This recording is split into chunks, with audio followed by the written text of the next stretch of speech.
Hello everyone, my name is Agate, and today I'm going to be making a PNG/Vtuber logo. So a big thing when you're starting off with PNG tubing/Vtubing is a logo and building your brand.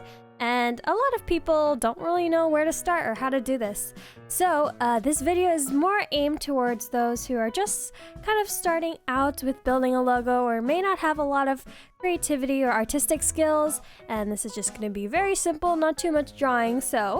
But before we get right into the video, I am going to mention that the program I am using is Clip Studio Paint, and I know a lot of people have been moving away from Clip Studio Paint recently, which is completely understandable.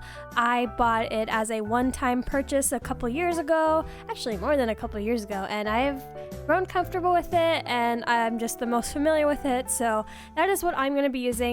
And my tutorial will have some Clip Studio specific elements in it, so if you don't have Clip Studio, that's okay, you don't have to use it, but this is just giving you a general rough idea of things you can do for your logo. And feel free to use any program that you're comfortable with, it's just you probably won't have the exact same tools as I do. And now, without further ado, let's get started with making the logo. Alright, now that we got Clip Studio booted up, the first thing I'm going to do is go to the Type tool, and I'm going to select my color, which is red, and I'm going to go ahead and type out my name, Agate. And I have no idea why I struggled so much to type my own name here. Come on, you could do it. There we go, Agate. There we go. And I'm just going to go ahead and go to the text settings, and I'm going to center align the whole thing to make it nice. And then I'm going to choose my font of choice. And now I am going to go ahead and go to the very bottom where there is a text sub setting, and I'm going to go over to the text section, and we are going to go ahead and add edge and edge color. So this is kind of a screenshot of what I have at the moment. Is I have kind of a dark red edge with a 5-point line around the text, and there we go. It's just gonna pop up in 1 second, and then we are going to go to the font settings, and we're going to add a little bit of space in between these characters because they're very smushed together. So we're going to add a little bit of character spacing right over here. Alright, and once that is done, the next thing we are going to want to do is we are going to rasterize the font, so that way it is easy for us to go ahead and fill and design the insides. And here I am next taking the selection tool, and I'm selecting the inside of the type.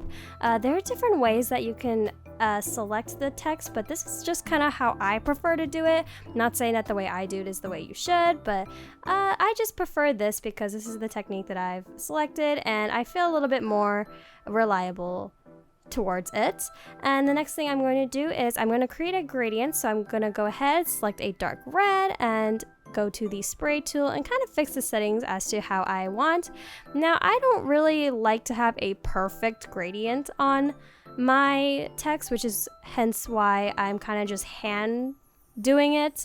And same thing with the highlights. I wasn't quite sure if I wanted to do a highlight here or not, but I am experimenting. There is a way that you can get a more perfect centered and aligned gradient, but that's just not my vibe. I like it to be a little bit off. I know, kind of weird, right? But that's just what I prefer. Next thing I wanted to add a little bit of a sparkle design to the inside. So I'm going overhead to the effects tool, and I'm just gonna go ahead and select white, and I'm kind of playing around with the settings here once again. You can always do that.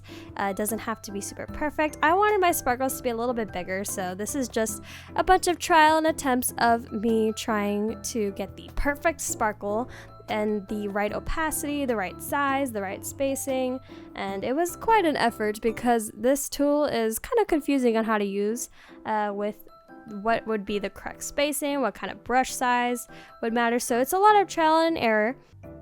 Alright, so the next thing I'm going to do is I'm going to create a new layer, as there is a specific type of sparkle that I want to add as kind of an illustration, and Clip Studio has this really one specific sparkle that I really like, so here's me attempting to try and get the very specific one, messing around with the settings a little bit. But I'm going to be using this sparkle as kind of a detailed illustration. You can of course draw it if you want, add in your own pictures, but I just went ahead and used what Clip Studio provided just because I really like select it, and there we go. That is the sparkle that I want. So the next thing I'm going to do is I'm going to go up to the top to the submenu called the layer property, and I'm going to select the border effect, and a color is kind of like this dark gold, and this will just help us see the yellow sparkle a bit better.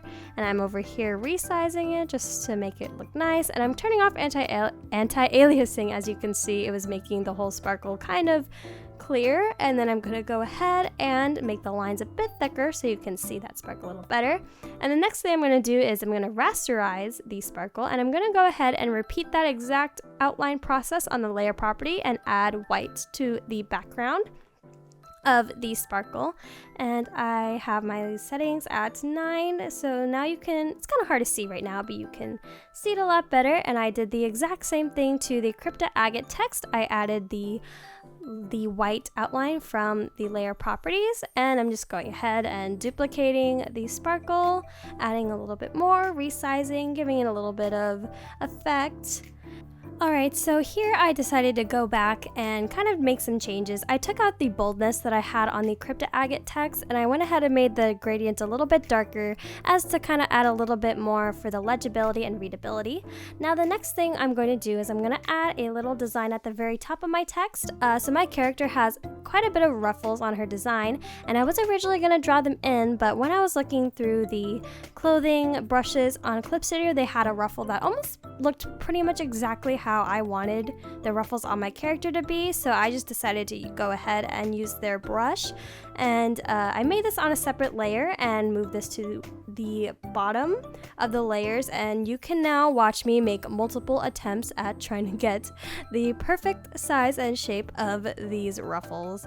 So this is me doing it over and over, and once I was satisfied, I went ahead and added a black background so you guys can see it better. And we're gonna go ahead to layer properties and add the white outline to the ruffles as well. And here is what the logo looks like in the very end. So there we go. Now you want to make sure you save this as a PNG with no background, so that way if you're gonna post your logo on anything, it's just the logo itself and nothing else. But yeah, that is the logo. Alright, and that is the logo. So I did mention before that this video was more aimed towards people who are just kind of growing comfortable with graphic design or may not have a lot of drawing skills, and that you can actually use a lot of tools that the programs already give you in order to make a lot of design elements. I know plenty of people like to draw their own logos. That's one thing you can do as well. I just am making something very simple today. I will probably update my own logo sometime in the future, but I just wanted to give you guys a couple ideas of what you can do or how you can use some tools that are available to you if you're not really comfortable with digital programs. But I hope you enjoyed this video, and don't forget to like and subscribe, and I hope to see you in other videos in the future. Bye!